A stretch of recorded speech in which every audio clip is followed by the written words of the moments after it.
Hello everyone, आज हम लोग रूट टू को रेशनल प्रूफ करने वाला है। तो सबसे पहले हम लोगों को अज्यूम करना है कि रूट टू एक रेशनल है। हमने अज्यूम कर लिया। तो एक रेशनल नंबर क्या होता है? P by Q. तो root two equal to P by Q, जहाँ पे पी और क्यू को प्राइम है और इंटीजर्स है। को प्राइम मतलब ये हो गया कि इन दोनों का हाईएस्ट कॉमन फैक्टर 1 हो गया, जैसे 19 और 18 फॉर एग्जाम्पल।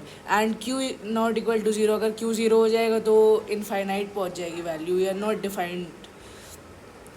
एंड फिर left hand side, sorry and फिर दोनों साइड्स को स्क्वायर कर देंगे। दोनों साइड्स को स्क्वायर करने के बाद हम लोग के पास आ जाएगा 2q² equal to P square. तो इससे हमें पता चल गया कि P square is divisible by 2।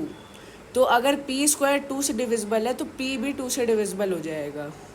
उसके बाद हम लेट कर लेंगे p इक्वल टू 2c।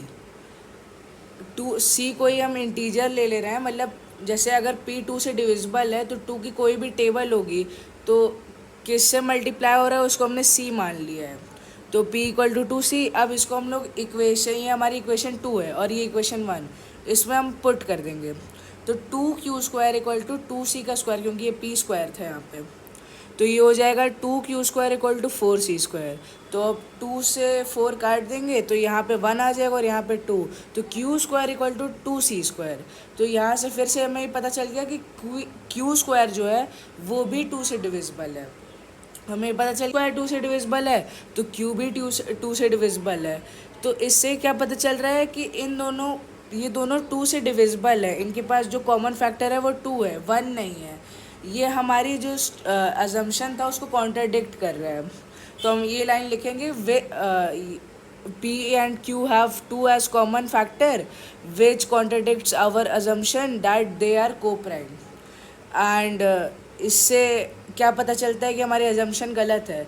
तो हमारी एजम्पशन गलत है और कॉन्ट्रडिक्शन थ्योरी में क्या, मतलब मेथड में क्या होता है कि जो हम मानते हैं अगर वो कॉन्ट्रडिक्ट हो रहा है तो उसका उल्टा हो जाता है। अगर हमने इसको रेशनल मारा तो इरेशनल, तो therefore root two is irrational.